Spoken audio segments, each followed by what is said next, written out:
Allow me to introduce to you this morning Jeremiah Kioni, who is a member of Parliament for Ndaragwa, also the chair of CAOC in Parliament. We have with us as well Professor Anyang' Nyong'o, who is a governor for Kisumu. We do have with us as well Richard Onyonka, who is a member of Parliament for Kitutu Chache South. Also, we do have with us as well the senator for Nyamira. This is Okongo Omogeni. Good morning, gentlemen. Good morning. Thank you for joining us this morning. And we just want to go smack dab in the middle of the discussion of this particular development of SGR as well. Now that we see the Chinese government is saying, hey, why can't we now revive our old meter gauge railway? What does it portend for the future of SGR? And what does it portend also for the neighbors? We can see already also on the front page of the Daily Monitor how also Uganda is crying foul with this development. And we just ran the story. But this is what is hitting also the Ugandan headlines this morning. Let's begin with you, Jeremiah Kioni. Thank you, Dibal, and good morning to you and our viewers this morning, and my colleagues. I think this is an interesting development, but I think a good one for us as a country, because one of the questions that many of us have been asking and many Kenyans have been asking is, even from the beginning, was it possible to rehabilitate the old railway line and bring it to speed to the standard gauge line that we now have? And many have argued, including myself, that that was possible from the beginning. Certainly, the surveying, the technology that is available for us now is not what was available 100 and maybe 20 years ago. But, and perhaps for that reason, we were not able to have a more direct line. We had to navigate around mountains and geographical features that are on the way between Mombasa and Nairobi. But I don't think you can dismiss the thought and the debate that we would have saved a lot of money if we had not gone acquiring another way leave. And just on that aspect alone, perhaps the money that we already have borrowed would have been able to finance the railway all the way from Mombasa to Maraba. So that's a debate that we are going to have, but I think it is good because it allows us to also really look at what we already have. Can we be able to upgrade it so that it's able to be useful between Nairobi and Maraba? And I'm sure at the appropriate time, the expansion will be done. But we need to ask ourselves, is that the best way possible going forward? We have to just buy a new way leave. Yesterday I was reading reports in the media of how some people may have speculated with the land around Naivasha and all along that line. And I wasn't there 120 years ago when this, the railway that we've been using was constructed. But I also believe that there were also difficulties that they went through, trying times that they had to overcome, and which eventually we overcame, and we've made money from it for the last 100. That has been our economic corridor, Mombasa to Kisumu. You will see that our economies have, or the economic activities in the country have revolved around the corridor that was created by that railway line. And equally, I think even this SGR eventually will be able to help us create, perhaps not very far from the other one, but another line of economic activity that can fund this country going forward. But these are teething problems. We certainly need to make sure that we do not borrow everything at the same time. We need to space our borrowing so that we can also be able to repay.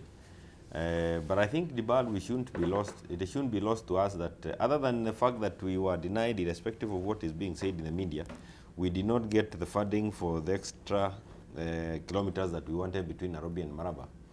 We were also able to get a market for our avocados. We were also able to get a 17 billion shilling contract signed between us and Huawei to be put up at Konza. We were also able to get funding for the the construction of a road that will ease the traffic problems that we have between the airport and town and Westlands, and equally towards the concert. So we didn't quite come empty-handed. And in fact, why I like what we got more than what we did not get is that what we were able to sign with the Chinese government, to me, it seems like it will give the young people, it's full of job opportunities. If you talk of avocados, feeding 1.3, 1.6 billion people with avocados, that is something that you should be able to take a chunk of our young people and give them some employment. 17 billion project at Kansas City with Huawei, again, another opportunity for people to get employed. So both sides, we got, we lost, but I am happy with what we got. Right, and I'm also happy with what we didn't get. We win some, we lose some. And I don't think we lost. It's good to put a break into the borrowing. But why were we being given a break? No, I don't think we were given a break. I don't think we were given a break. It is that even the people giving money also wants to see what they have given is coming back. You who want to develop, want to do it quickly. So it's really a question of balancing, and it doesn't mean that when you ask, you get. So they want to really see the return of investment, which is not, to them, forthcoming. I don't know whether it is not forthcoming, but you know the SGR is with us here. You're not going to uproot it. The only thing we can do is to make it work. So we now have time to concentrate to make it work. Then we can expand it to the rest of the region in this country. But looking at the recent economic survey report 2019, it seems also SGR is making losses, right? Yeah, well, but and that's what I'm saying. It is making losses. So we are not recouping the money that we wanted to actually be also servicing these particular loans. Let's hear from Professor Anyang Nyong'o. As you are going there, I was saying, I wasn't there 120 years ago when the old one was done. But certainly there were difficulties that they went through. And we are here now celebrating as another generation. I'm certain, without doubt in my mind, that future generations will benefit from this SGR. Right. And we must have to pay a little bit more. I mean, we cannot also just want to be comfortable without any debt to pay during our time. Let us pay and also help the future generations to also benefit from the investments we undertake now. All right.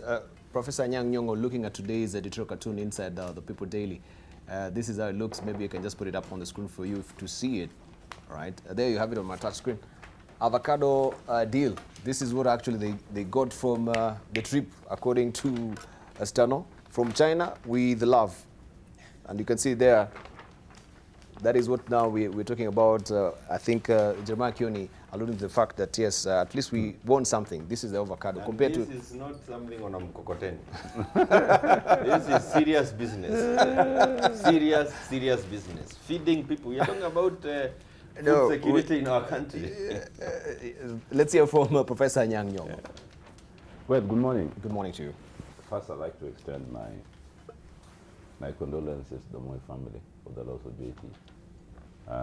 There were glowing tributes to him during the funeral, and I think this panel would like to join hands with those who condole with the Moy family at the loss of a dear son.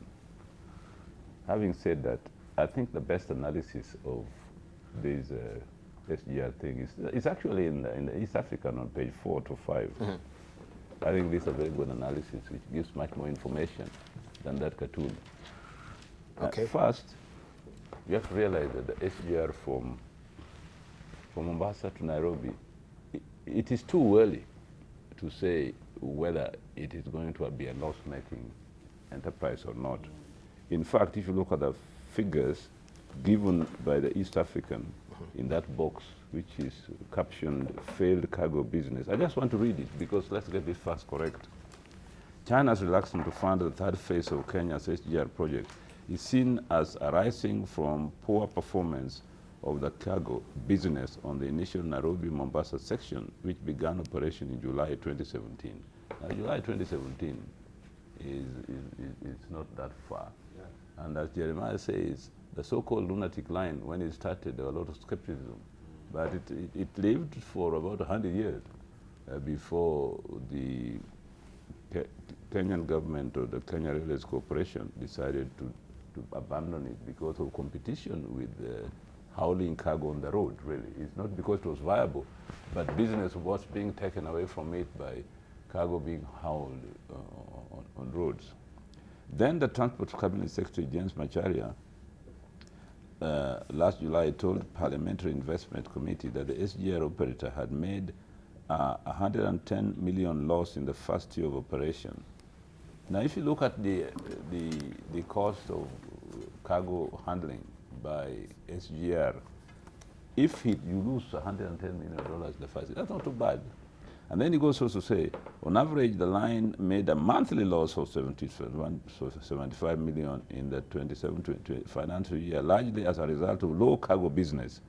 We, however, expect the project to turn it in a profit of 50 million by June 2019, averaging 42 million profit monthly as we ramp up cargo volumes. And that's the point. If indeed it is the issue of cargo that determines whether the railway makes business or not, then you devise a strategy for increasing cargo on the railway. Yes.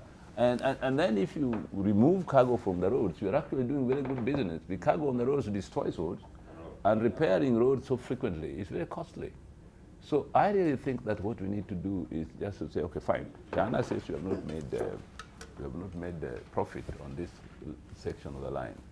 Let us now devise a strategy of making profit. And one of the things that the government was planning, which I'm fully supportive of, is the dry port in Naivasha and the rehabilitation of the port in Kisumu.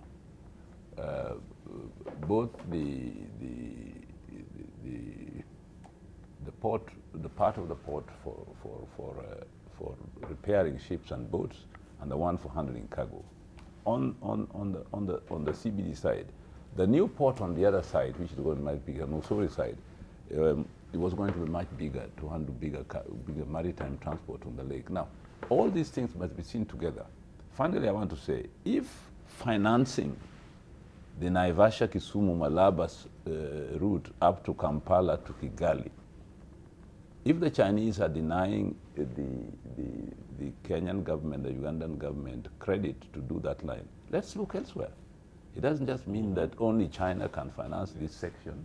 Thirdly, we must realize that the scene in Eastern Africa is changing.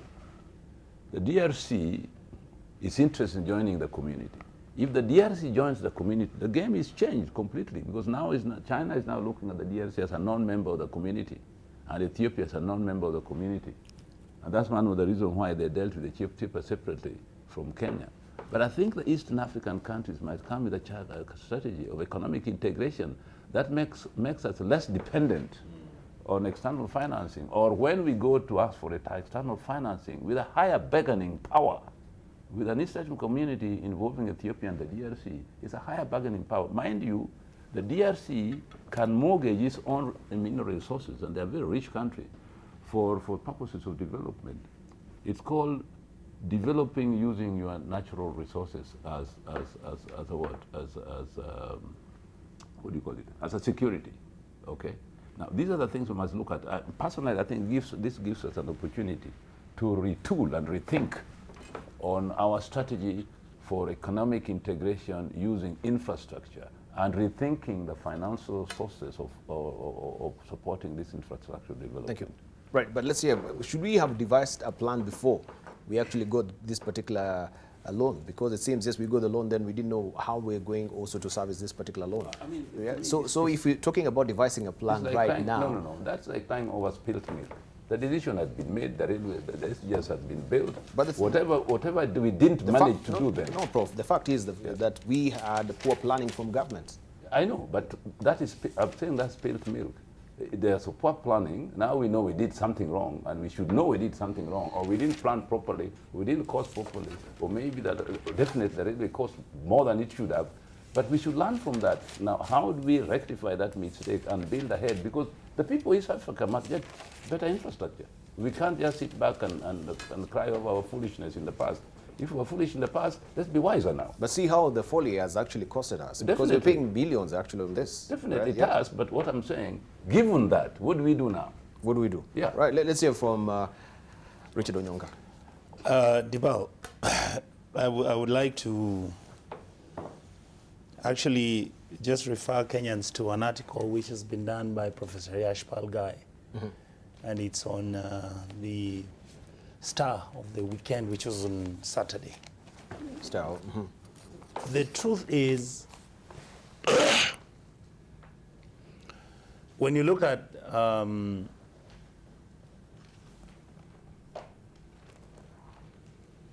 thank you. Yeah, continue. It should be on page 9. Yes, continue as I look for Where it. the question is Kenya a beneficiary or a victim of the Chinese Belt and Road Initiative? The issues which are on the table right now are very simple. Somebody made a decision, I guess the government, I guess it must have been during the Kibaki time. A decision was made that Kenya actually needed to redo our railway system. The belief that many of us had at that time was that the railway line that was going to come from Mombasa to Malaba or Mombasa to Busia first was going to be electric.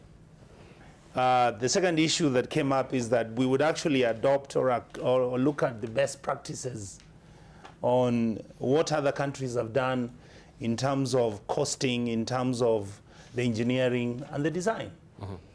With time, then the Chinese came on board because I guess they're the ones who are willing to give us money.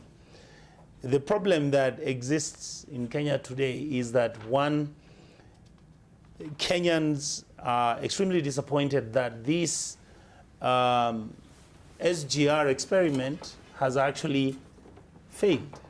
And the feeling out there, Dibal, is that, number one, the cost at which it has taken the Kenyan people to build this railway line from Mombasa to Nairobi is mind-boggling. We are at 360-something billion shillings. I sit in the budget committee in Parliament. If you ask the minister to come, every time we have asked the minister to come and explain to us, can you tell us what the initial amounts were when a decision was made that we are going to negotiate with the Chinese? You'll see figures coming up where some people say it was 216 billion, others will say it was 146 billion. There is so much disinformation about this experiment that Kenyans actually don't know who to trust.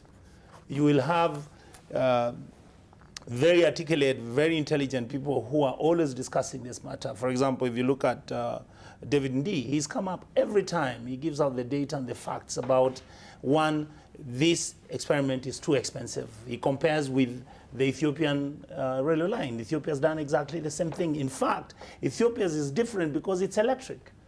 Ours, we went locomotive. And the question everybody asks is, why would we spend twice the amount of money that the Ethiopians have spent to do exactly the same railway line? Then there were arguments, oh, the topography is different. Chances are you are going to do tunnels through everywhere. The truth is the tunnels were only 2.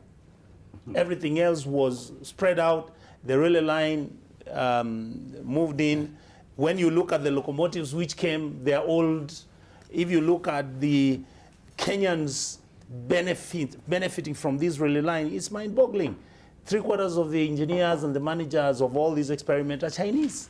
The benefits, if you talk to the Kenyan employees, they will shock you. They will tell you the amounts of money that they are getting comparative to what the Chinese employees are getting is incredible. So to me, we need first the government to come out and tell Kenyans exactly this is what was done. Thank you. This is where we have reached. This is the amount of money we are collecting. This is the profit or loss that we are making. And if need be, we need to do a rethink and a re-engineering to agree whether we are going to continue or not. The other last point for me. Just hold it. Yes. We'll circle back with that particular point. Don't lose it. We want to take a short break right now. When we circle back, we continue with you. And of course, here also from Okongo Mogini. But the question also will be then, did it have to take also Raila Odinga and Uhuru Kenyatta to go to China to be told that, yes, there is another, meter gauge railway in the country, that maybe you need to dig it up and, of course, revive it because it's still viable, right? Let's focus on that also on the other side of the break.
Welcome back. You're watching This is a Point here on AM Live. We continue with the conversation apace.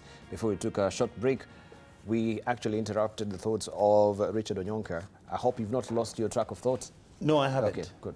What I was saying is that the same issue that you actually raised, and I think even Professor raised it, the initial visibility study which was done was that actually if we were not going to electrify our rail network from Malaba until Mombasa, then there was a need for us to actually just expand our Lunatic Express, and it would serve the same purpose really. Yeah. The purpose is what we did is that from the Lunatic Express, which was doing 80 kilometers an hour, we just did this other one. I think we can call it Lunatic 2, and it is now doing 120 kilometers per hour.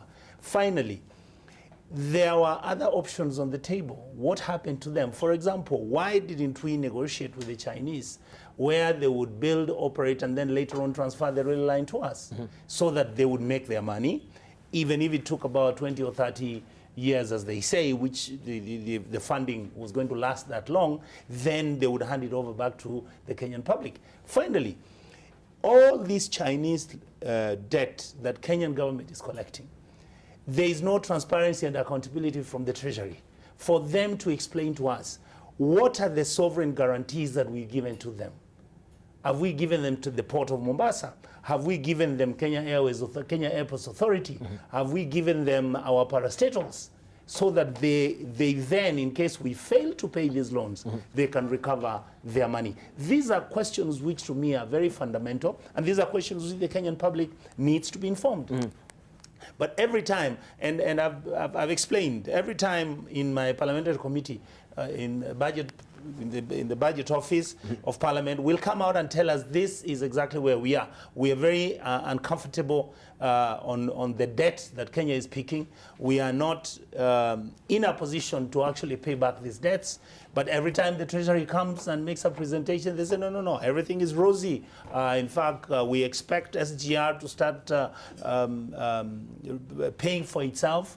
We shouldn't worry about the amount of debt that we are accumulating. I think it's a worry to Kenyans. Finally, the point I wanted to raise is this, and I think Professor has raised this very fundamentally.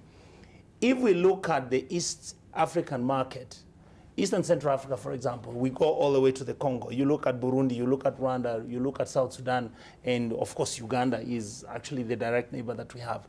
My honest observation is we also need to know, has the Kenyan government been negotiating with these countries? Can these countries be able to participate in other words, if you come in as a consortium and place this on the table with the Chinese or even the International Monetary Fund or the World Bank, Yes.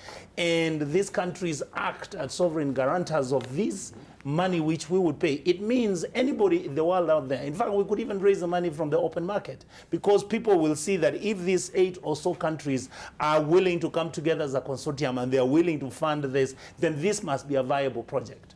But right now, it is Kenya struggling with it. And finally, Dibal, if we are unable to stop this corruption thing that is affecting this country, SGR has been affected in the Kenyan public psyche because it is linked to corruption and kickbacks. There are stories about money which exchanged hands, that all this has been going on for the last close to 10 years, and Kenyans are just extremely worried about its viability because of the fact that there is no transparency and accountability in either borrowing the money and spending it to expand the railway line to Kisumu and to Malaba. And it seems also maybe from Okongo Omogeni might tell us, yes, from the beginning, it's like this is a course correcting along the way with the standard gauge railway. That yes, we have it launched, then we discover along the way, oh, we need it to be electrified. So the government is seeking another 40 billion to electrify this particular, standard gauge railway along the way. So it seems that we have epiphanies. Oh, there's a new revelation along with the SGR. This needs to be done. This needs to be done. Oh, again, now we need to revive the meter gauge railway. So it seems there is actually no proper planning executed beforehand, even when we are going out to seek out this particular, sovereign loan from, or actually the loan from China, so to speak. First of all, why are we then digging up the meter gauge railway? Yeah, Debal, you know, some of the things we do in this country are baffling because, you know, you need to move in terms of technology with the other world. If I think the projection is that this railway gauge is to serve partly Ethiopia. And the Ethiopian, right from the beginning, opted to do an electrified railway line. In Kenya, we chose a diesel-propelled locomotive. Really, and when you look at the cost, the Ethiopians did close to 700 kilometers at 3.4 B US dollars. We did ours in Kenya, 470 kilometers at 3.2 B. Meaning that if we had our mathematics right, we would actually have done our rail line all the way from Mombasa to Malaba. Because the Ethiopians did theirs and linked it to Djibouti. I mean, even if you look at the Asian Tigers, when Malaysia did theirs, they ensured that it's from Malaysia all the way to Singapore. Because that way you create a market. Now ask yourself, Debal, what market are you going to create if you terminate this railway in Naivasha? Mm-hmm. Which market are you serving? Because for it to be viable, you need to serve the landlocked neighbors in East Africa. You need to have this line run from Mombasa all the way to Malaba and even extend to serve Rwanda, serve, you mentioned the Eastern Congo, DRC, serve the Sudan, all these landlocked countries. That way you'll have volume of cargo to transport and you'll make profit. I mean, I don't know whether we are making what was projected, 10 million US dollars per month. I don't think we are making that money by just serving customers who terminate their cargo in Nairobi and Naivasha. I'm telling you, this one, whoever is advising President Kibaki can take it to the bank. President Kenyatta, you can take this to the bank. If you want to terminate this railway in Naivasha, we are going to be a Zambia case. We are going to be, I think there is Sri Lanka, where the Chinese moved in and took over their harbour. Mheshimiwa is asking about what securities we gave. Everything. Our embassies, our ports, our airports, they can be attached by the Chinese. So I think what the government need to do, we need to smell the coffee and realize that what we have done so far in trying to say we terminate the railway in Naivasha is not economically viable. And we're going to be trouble. I think what we need to do is to look at option B. I think we have made mistakes. We can cry, nothing. We'll never get a solution. I think what we need to do is to look for a PPP, public-private partnership, and then extend this line from Naivasha to Malaba. That way you capture there are a number of goods that cargo that is transported through our roads to Uganda. I mean, if you make it cheaper, you make it faster for Ugandans to receive their cargo in Malaba, that will make sense. Number two, we must engage Museveni. Yeah. Whether we like it, we must engage Museveni. For this network to also be viable, we need to link up. I mean, when we take it to Malaba, we don't want it also to terminate there. It should also extend to Kampala, from Kampala to another country, so that all these landlocked countries can be served by the port of Mombasa. That's what we ought to do. And then number two, we cannot continue saying we want this thing to be diesel-propelled. I think somebody in government made a serious mistake. I don't know who it is. If your neighbor here, Ethiopia, is opting for electrified railway line, they are being financed by the same government, Chinese. Not Americans. It's the Chinese who supported the Ethiopians. Them they chose electrified. You are choosing diesel propelled. Isn't somebody putting this country into a mess? Knowingly. And we are watching in our own eyes. So really, the ball for me, where we are in a mess. And we must fix the mess as soon as yesterday. Short of that, we have mortgaged these countries. With the Chinese will move in, they are very merciless, they are lethal, and they will want you to repay their loans. If you don't, they will seize our assets. The sooner we fix this, and we have a young here, he's an economist.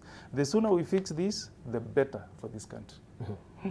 Right, let's say from Jeremiah Kioni, because also on trying to devise plans, we saw the government has been trying to shoe on the transporters to use the railway gauge, and leave the road networks, right? And we see, yes, when we have all this cargo coming to Nairobi, the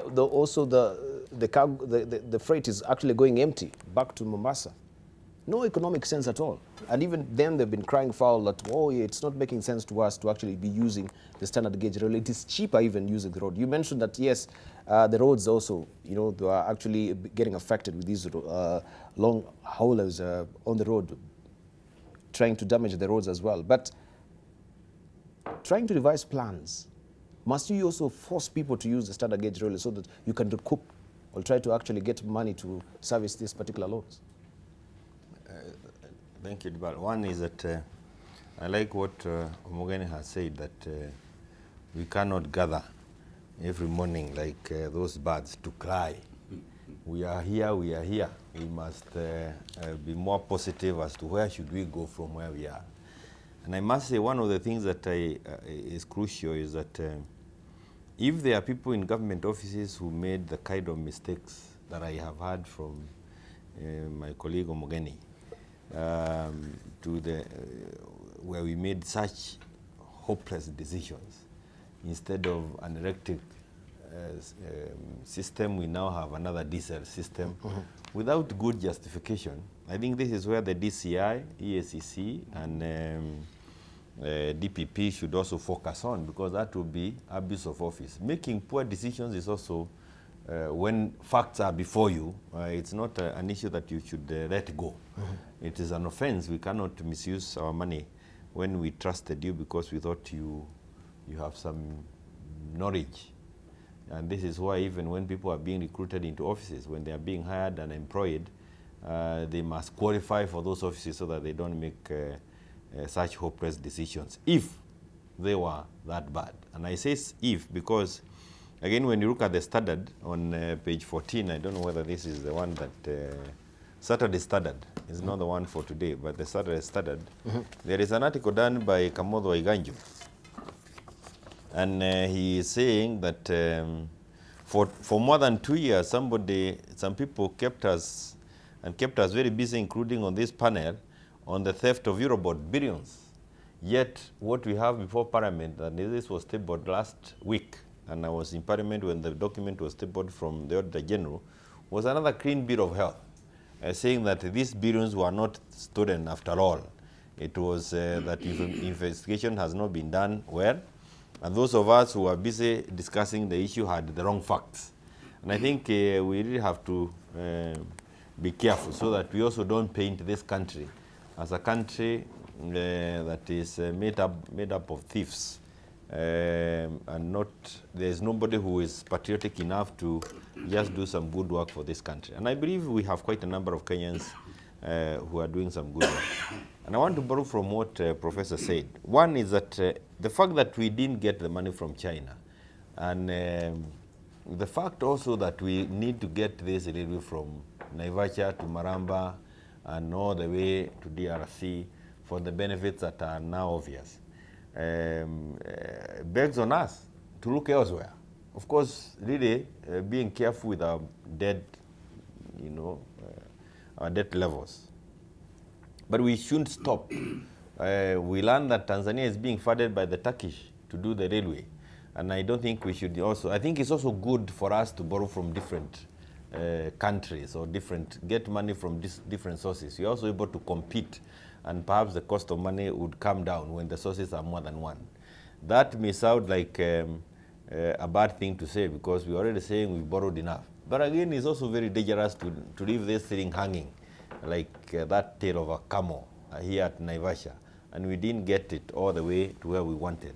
So 2-3 things. One is that I think we need to look at that old railway line, like it is the case, rehabilitate it and make it work. It's not a crime to have many railways or many lines running across the country. And when we say this, I wouldn't mind seeing this opening up Nyahururu and Nanyuki side. There is also cargo that needs to be brought from those sides. We are going to grow these avocados that we are putting on Mogoteni. We don't want to bring them on Mkokoteni, we want to bring them on some proper system.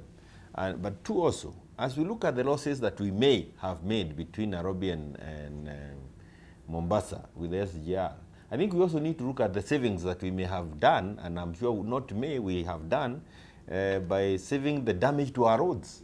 I mean, when you go to these other countries, you do not see the kind of very heavy cargo being taken over the tarmac roads that are being done. How much has it been costing us to redo the Mombasa road every other time because of very heavy cargo being put on that? We need to put all those things because it cannot be one way. Remember what we were told, and I'm not trying to introduce something another that is controversial. The figures that we have already been told about Huduma numbers. By getting ourselves on Huduma number, what the government tells us is that we are saving 20 billion shillings a year because we avoid these multiple registration centers that have been happening in the country. So we need to get the full picture from the government. There must be savings that we are making from another side. They may not go directly into the Chinese pockets, but as a country, we are saving, and perhaps the money we save from Mombasa Road, I want to see some tarmac being done in my constituency and the rest. So I think it is a very wider debate. But said and done, we shouldn't stop because we didn't get money from China. We need to get money from elsewhere. We're being very careful about our borrowing and where we are using this money. But the railway investment project needs to be taken all the way to Maraba, into Tanzania, into Uganda, and beyond. Because that way, and again, even the branches into the country also needs to be worked. And I think that way will eventually make sense of this investment because it's huge. Right. Let's hear from Prof. I think, I like what my colleagues have said. I think we're getting somewhere on analyzing this issue. But let's establish a few facts. Fact number one, the railway from SGR from Mombasa to Nairobi was too expensive. It need not have been. That's fact number one. Fact number two, the original thinking, I remember from government, when I was both in the NACNA coalition government, was to do an electric-powered locomotives from Mombasa rather than diesel power. The reasons were very clear, that electric-powered electricity will be produced locally or within the region. Diesel power, you depend on oil from abroad, and the price of oil fluctuates depending on what the oil producers decide, so it's much more reliable. Fact number three, there was an argument that there was not enough electricity production in Kenya, and so you could not go the electric way. But people forgot that just next door in the DRC, there's Inga dams, Inga 1, 2, 3, up to 8.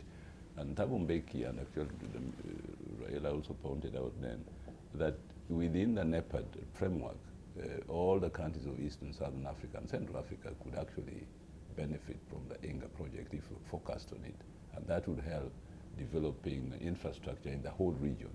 So if we looked ahead, we could easily have speeded up that discussion and started using our own electricity, hoping definitely that sooner rather than later we shall get that greater supplies of electricity from the Inga Dam. So I think, and fact number four, going diesel-powered engines obviously led us to getting this locomotive from China, which the Chinese themselves are no longer using. In other words, they are offloading to us a cake. This is a dumping ground. Yeah. And I think then we got trapped. Now the Chinese obviously must recoup their money on this line. And forget too, fact number five, that an American company is going to build a double carriageway, 3 lanes each on each side, from Mombasa to Nairobi up to Malaba.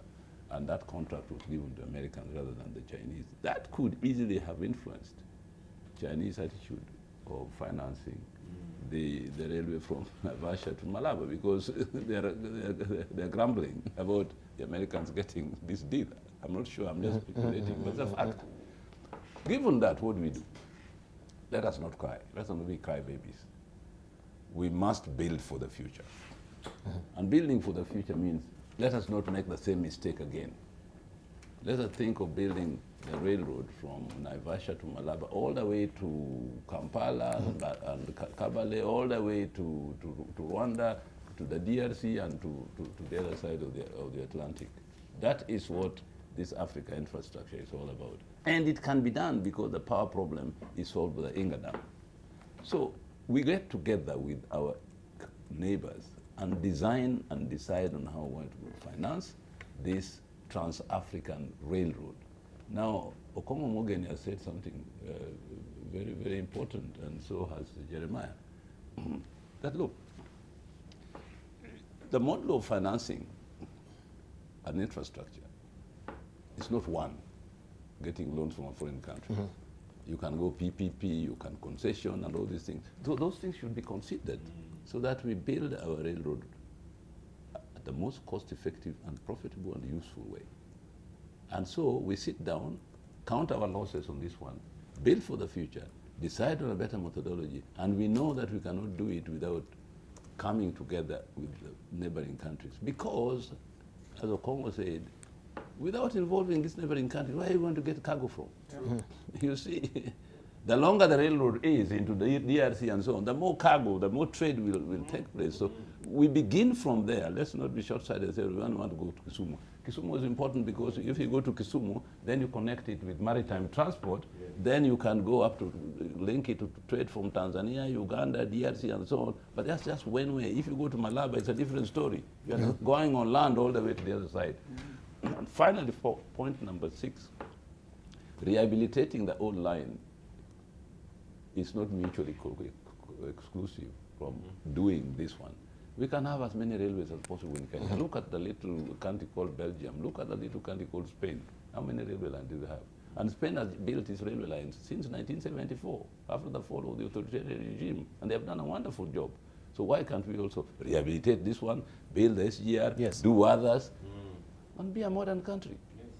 We should have known what actually we should have done with the meter gauge railway. Rehabilitate it in the first place. It seems it is viable. If the Chinese are giving us loans to actually rehabilitate it again, we can do something with it.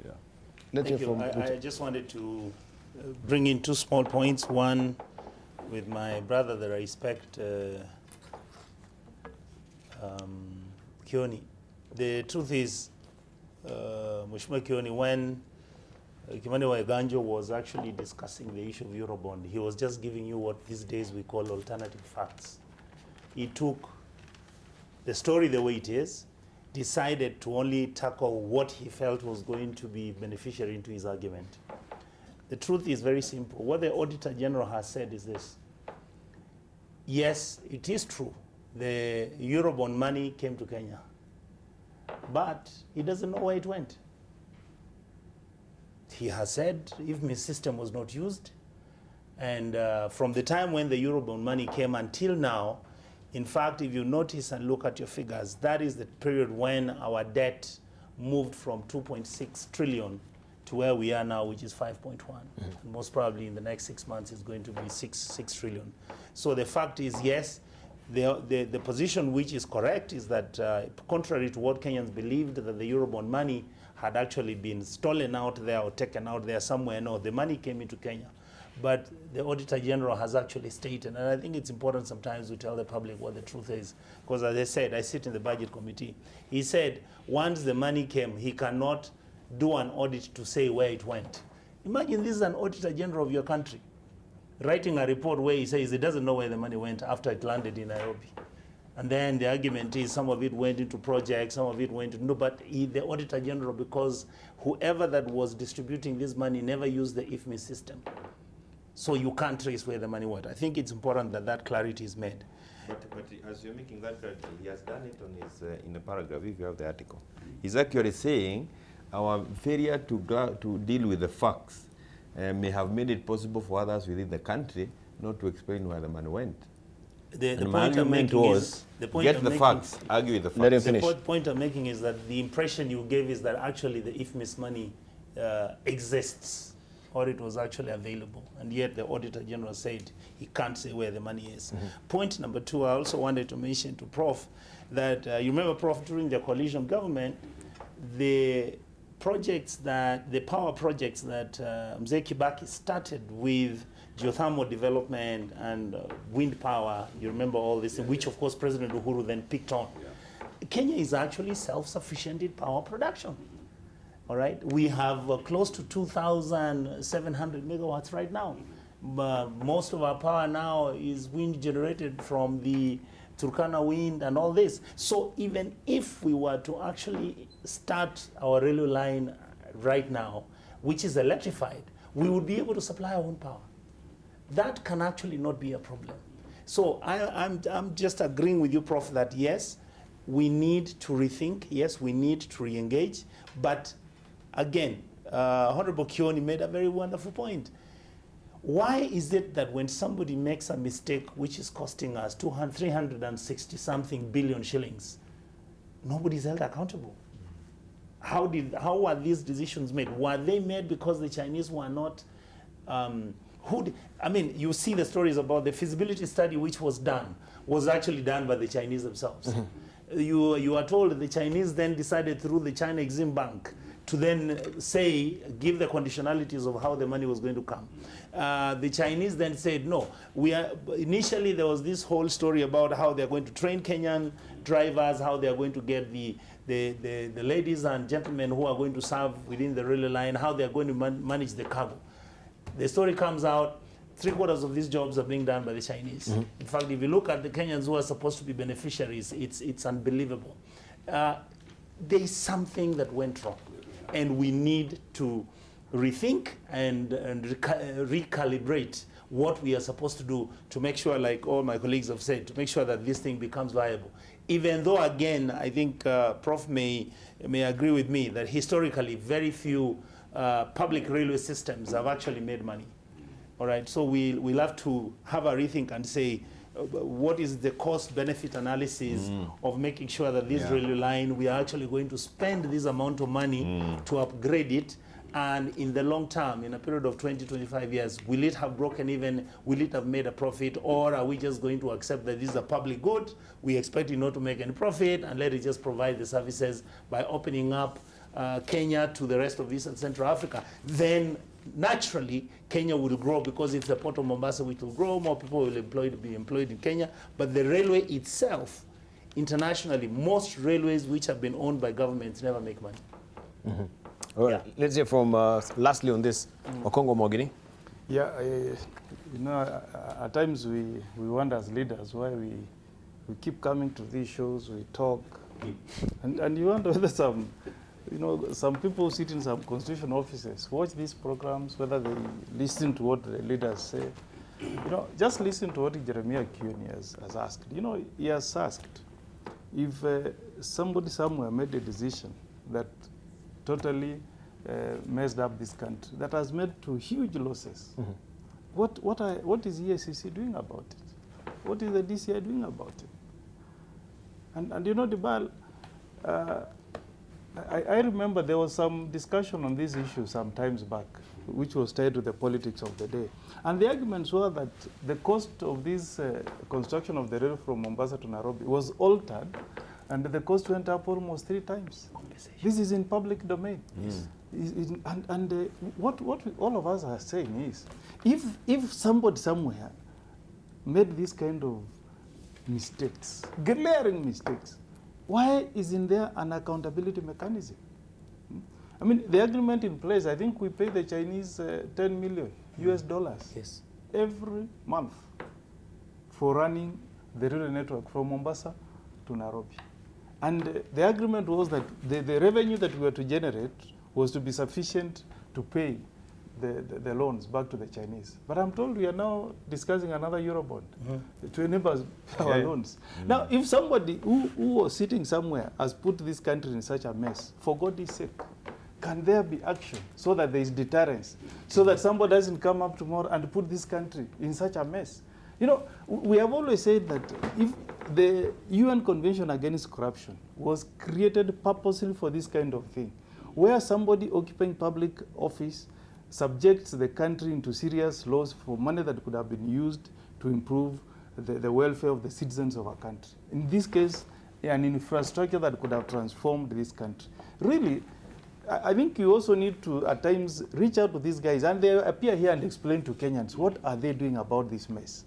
Number 2, just to give hope to Kenyans, I think I want to agree with the professor and others that, you know, you can do this thing concurrently. The Koreans, the Korean government did their metropolitan railway using the government money. But at the same time, they looked for another private public partnership agreement to do another line. And you'll be told that the Koreans will tell you that the private line actually generates more revenue than the public one. So if there are guys who advise our sitting president, Uhuru Kenyatta, and I hope they are serious economists, I think they should quickly look for an option of entering into a PPP so that we extend this line from Naivasha to our neighboring countries. That's the only way we'll be able to reap some money from this railway network. Number 4, and this is accountability. I've not had somebody tell us how much we generate in terms of revenue from this line, Mombasa to Nairobi. I don't know whether anybody here has figures. Really, because we need to know. These are public properties, a public utility. We have pumped in a lot of money. Now, can we be told, before we start talking about Naivasha to Malaba, can somebody tell us, this is what we make? Once we pay the Chinese their 10 million US dollars, what balance do we get? This is the timeline. This is the timeline that we do have on servicing these particular loans. Yeah. I mean, somebody, really, Dibal, somebody somewhere needs to be accountable to the Kenyan. Because Kenyans want answers on some of these things. Well, maybe as we're winding up, I need to ask you, you as legislators, I think then this is up on your, right up on your alley to actually pick this particular issue and ask those critical questions for Kenyans, right? I would say about the person who needs to tell us, James Macharia, the Yeah. CS in charge of transport. Yeah. And in the East Africa item on page 4 of East Africa, East Africa, there's an attempt here to give some figures. And I think what Parliament should do is call Macharia Yes. to come and explain. verify whether these figures are true or not. And because this one says on average the line made a monthly loss of 7.5 million in the 2017-18 financial year, largely as a result of low cargo business. We, however, this is him, now Macharia speaking, we however expect the project to turn in a profit of 50 million by June 2019, averaging 4.2 million profit monthly as we ramp up cargo volumes now. Let him come and give you evidence that these figures... This projection of 50 million, where are they ramping up the cargo volume? Are we getting more goods? And if you don't get it to Malaba and link with Uganda, will you continue making profit? And once the road comes, the American-built road, which is going to be perhaps... Now, what are these? I think these are kind of arithmetic that the Minister of Transport should come and give you. And he needs to come to the relevant departmental committee, which could be budget or trade, transport. And when he comes, there will need to be calmness. Because these are issues Kenyans want to listen to very carefully. If it's one issue per day, let it be. Because at times we call the executive to our committees, and you end up wondering, what did we achieve? Or how have we helped Kenyans? So he needs to come, because this is an issue that, and I you know, even this issue of Eurobond, and I think this is what Wagajo is bringing out. We muddle it up so much until we lose. Where is it that we really need to focus on? And where we needed to focus on was really not whether the money came from outside, but even if it came, where did you spend it? Exactly. Treasury must now come and tell us. Now the Auditor General has said the money is here. But where was the money spent on what project? Well, that is how we get to nail down these things. Before you conclude on this one, and I don't know what other topic you want. Do you want us to go away now, or you have something else for us? Something else. I see the way you're looking at us. We need to be careful. Could it be that also the way leave, and you know it was a very generous way leave, the one that we had for the 100 years, has also been grabbed. When you were dealing with a new way leave, where is the old one? Where are the real properties? Yes. How do you dispose of this particular properties? Could there be some officers within government circles that will completely derail us, just like they derailed us with the Eurobond as to where the money came? We are kept occupied with something else because you are being kept away from what has actually happened. This railway line has been idle for a while. I see as I drive towards Nyahururu, I see people farming, I see some permanent building along the railway line, and you hope that one day this will go back to the people. We really need this to be, because that could be another couple of billion shillings that we've lost people. And these are the things that we need to be careful about. Yeah. Even as we are engaging on this other one, we want the other one secure, and even the assets secure. They will be used by other people who may make better decisions than us during their time. That is a concern. I hope you want us to talk about the churches and the Harambes. Before we go away. Before we go the churches and the rabbis. No, but I think this is critical as well. Something that is a bit shrouded in opaqueness and secretive agreements between the government and suppliers. And we had the governors expressing also frustrations on this for a long time. They've not really known what they're really paying for as far as the medical equipment is concerned. Let's just hear from this particular clip what they had to say briefly. Then we discuss this with our panelists before we wind up the show. How come that it is said that national government is deducting at source this money for medical equipment against the act? Individual governors signed a contract to accept the machines. So that's why... Is this the memorandum you're talking about, or a different contract? The memorandum. Because if my memory serves me right, the memorandum did not have anywhere that said you can deduct money at source, but you can provide us if you have it. All right. We don't know who the suppliers are. We have not looked at their agreement between themselves, suppliers, and the Ministry of Health. We have never. We were invited to come and witness the signing of a contract, which we are not aware of the advertisements as to when it was done, how was it done, how did you identify, who did the pre-qualification. Well, just as Standard Gauge Railway, that is also, shrouded in so much mystery as well. This also is a big question that is hanging over the governors as well. You don't know where you're actually putting away or stashing away your billions. How many billions are we paying per month for this medical equipment, Governor? Let's just begin with you briefly. We'll just highlight on this. You're beginning at the center, that's okay. Beginning at the center.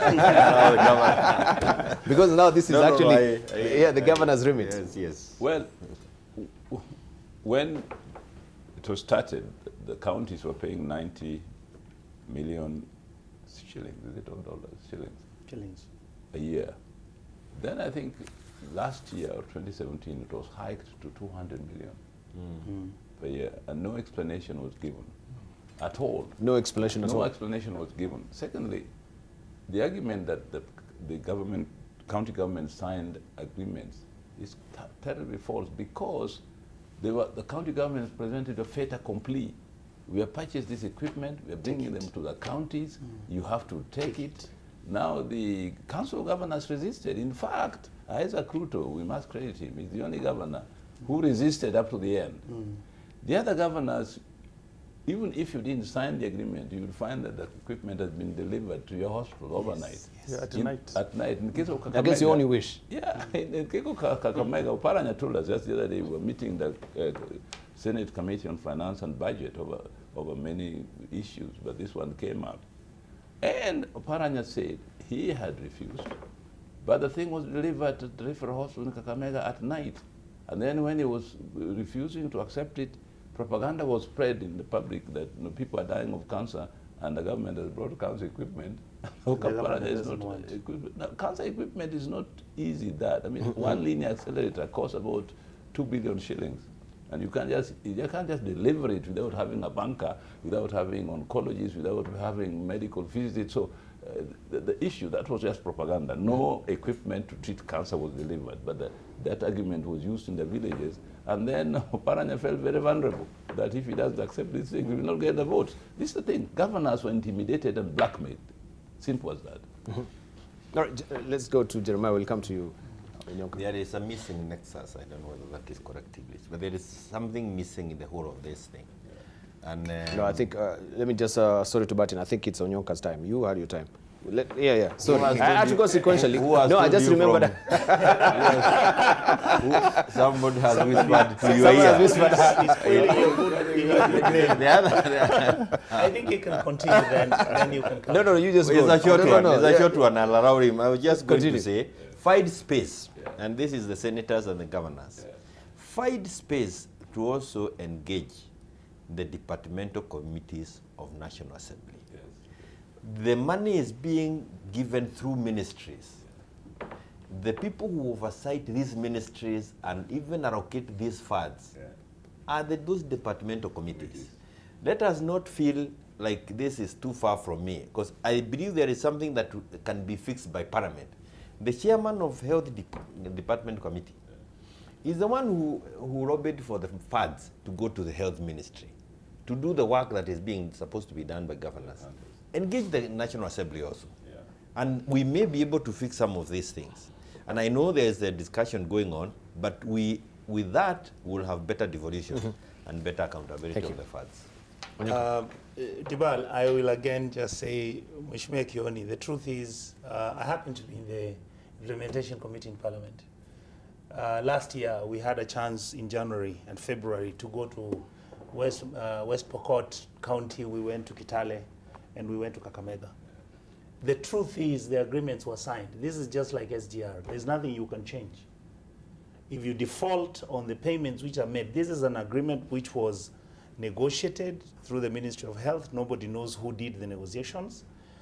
The company which was on the other side negotiating through a middle team, the equipment is being brought from GE. The costing and the pricing, for example, of a CAT scan, when you look at the amounts which are being presented, it's just mind-boggling. They're selling one CAT scan at 200, sometimes 200 or to 176 million. And yet everybody will tell you, Professor Nyong'o will tell you a CAT scan, you can get it at about 24 million. And it serves you. This whole exercise of this money, which through the Ministry of Health, county governments were forced to accept certain equipment. There were no, and the professor has mentioned it, there were no people trained to run those machines, all right? In fact, now is when maybe you are training some of your people. Some of the equipment didn't have storage facility. There were, when we went to West Pokot, there was no place where these machines could be placed. And they've not even been unpacked. They have not been unpacked for 4 years. For 4 years, good The now. machines were in the office. Professor Lunyagapuo told us, he said, gentlemen, please don't get upset with me. I came in after the former governor who I took over from. I found the house had been built, halfway done. The equipment has been here for the last 4 years. Yet you're still remitting money. The money is always being remitted.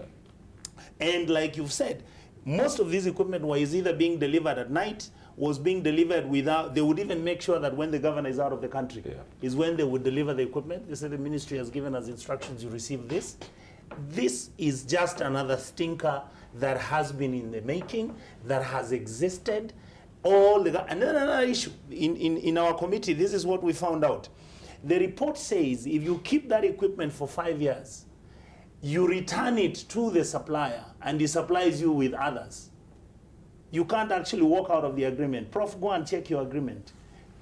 What happened? How did people in the Ministry of Health sign such an agreement, Honorable Kioni? And this is a bit. The departmental let's hear committee from should Okongo. engage Just a before moment. these CADOs. Okongo. Yeah, I think let's face the facts. And for once, I hope Honorable Kioni and his colleagues can walk the talk. Because if the Senate and Parliament were to unite on this one, then we can create some Kipchoges from National Assembly who act in pure public interest. Now, the issue of this mess equipment, it's a total mess, Dibal. Because what governor signed, what one may call an agreement, what governor signed is just an MOU with the national government. But the procurement of this equipment and the remittance of fees was done by the Ministry of Health. Yes. There you go. That is the thing. Now, governors were just being told, here is an MOU. Yes. We have signed a contract with some guys from France to give us this equipment. Now we are forcing it on you as governors. And the only way we want to have a kind of a working relationship is for you to sign an MOU. Now, governors don't know nothing about these agreements. They know nothing about them, and you'll be shocked. Can you imagine, Dibal, that what they call leasing, you are leasing trolleys, a syringe, beds. I mean, it's a shame. It's a shame. That's what we are leasing as a country. And then, I expect if I buy a car today, and I want to sell it next year, it should be depreciating, not appreciating. But this medical equipment, what the governors began by paying like 5.4 B, That's what was being deducted at source by government. Now it's gone up to 9.4. Why is it appreciating instead of depreciating? Is that equipment value increasing or decreasing? There is a rip-off somewhere. And I can tell you, this takes us back to the question that Honorable Kione asked. What is EACC and DCI doing about these scandals? And it's not small money. I think we have now reached about 38 billion shillings that this country has spent on this mess equipment. I'm telling you, Dibal, we had the Minister for Health in Senate the other day. And when you ask questions, you are told, I have to refer back to the minister who was in office then. I think if we care about this country, if we care about our future generations, if we care about the health of the populace, the people that we serve, this is a matter that should attract the attention of DCI, the attention of DPP, and we need to see some action. Thank you. Right, General Kione. That I care about this country so much. Also, see, this serves as your also headline thoughts. Oh, I didn't know. Yeah, now you know. Really, do circles. But I just wanted to say I care about this country so much, Senator. That I wake up religiously and accept your invitation on these Monday morning shows, just to try and talk about it, and in the process hope somebody is sitting somewhere and he can see that there are people who are seeing them through. Because, and what I was trying to say, my colleague Onyonka, is that at the point, who give this money to buy this equipment at the first place? It's the committee. It's the departmental committee. Yeah. And that's why I'm saying, let's get this nexus. We will certainly save something for Kenyans. Yeah. These departmental committees, how do they vote for money to ministries for a function that is devolved? Yeah. What justification was given to them? And these are the questions that we need to ask at that, because this again, water under the bridge. We will continue paying this. I hope it is not in the go down for you, for Kisumu. But it's water under the bridge. But tomorrow, how do we stop this from happening? Thank you. But you did not, now let me cross mine. 30 seconds. And you have denied us to talk about the churches and Harambes. A very petty, a very not petty, a very passionate issue for Professor and I, because we have completely lost the debate. The way it is now being reported, we've lost it. We'll need to work on the minimum sentencing guidelines in this country. Yeah. We see in Japan, in China, when you are caught in some of the things we've been talking about, just making some of those wrong decisions that have cost Kenyans billions, you are put in for 40 years. Yeah. These are the kind of things we need to work on now. Thank you. Prof, your headline thoughts. That agreement that was signed by the Ministry of Health and these GE, whatever they were, has never been seen either by the Senate or the Council of Governors, because when I was in the Senate and we asked the minister to come and talk to us, and we then asked for the agreement to be brought to us, it was never brought. The Council of Governors likewise has always asked for that original agreement. They've never seen it. So why is it that the ministry is hiding this agreement from the public? I don't know whether Congo you have seen it, but we never saw it in the Council of Governors. We never saw it in the Senate when I was there. Good question. Right, Onyonka, your headline thoughts. For me, I want to say that every time I want to be optimistic about my country, Kenya, I lose it. You wake up every day, you see how in this country we are not protecting the vulnerable. We are not managing our resources well. Whether it's the health sector, whether it's agriculture. If you look in the paper today, the issues about how fertilizer is now reaching 3,900 shillings a bag. We are talking about food security. How do you achieve that? You look at SGR, all these things. Maybe I think we need to have these anti-corruption conferences every 3 weeks, so that people can begin to see that we are actually in a crisis, that our country is slowly grinding to a halt. And if we are not careful, and indeed, just like my colleagues have said, and Honorable Kione has brought it out very well, the parliamentary committees, I think we now need to wake up. Because when we are allocating money for the payments of these health equipment, which is going to the county governments, the money is allocated from the Parliamentary Committee on Budgeting, which the recommendations come from the Parliamentary Committee on Health, which the Committee of Implementation has not even, the report which we did, Thank you. where the governors were expressing and saying their disappointment at the issues which were handled. That report has not even been brought to the House. Thank you. And even if it is brought, it is not discussed to its logical conclusion. So I think we need to start thinking that our country is actually heavily laden with corruption. We need to have people of goodwill to start saying we must change the narrative Thank you. that we are having. Thank you. Thank you. Lastly, from Okongo Mogeni. I think if members of parliament were to unite with the Senate, and we just remove this allocation, the 9.4 billion for this mess equipment from the shareable revenue, that will bring the government to the discussion table.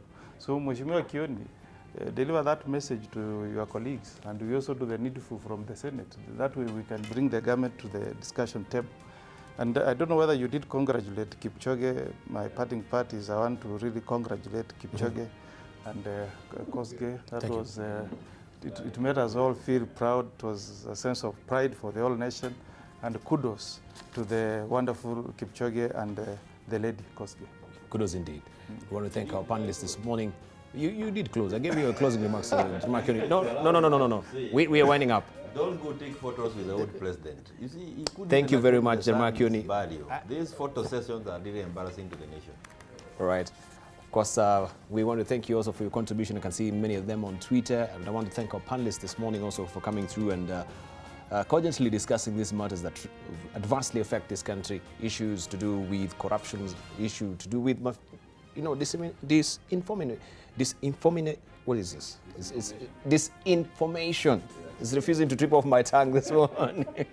Right, but I want to thank them nonetheless, and this is a matter also we're going to keep our eyes peeled on and keep out our ears as well, as far as that information is concerned that is adversely affecting the counties as well. Thank you very much for your valid company. My name is Dibalania.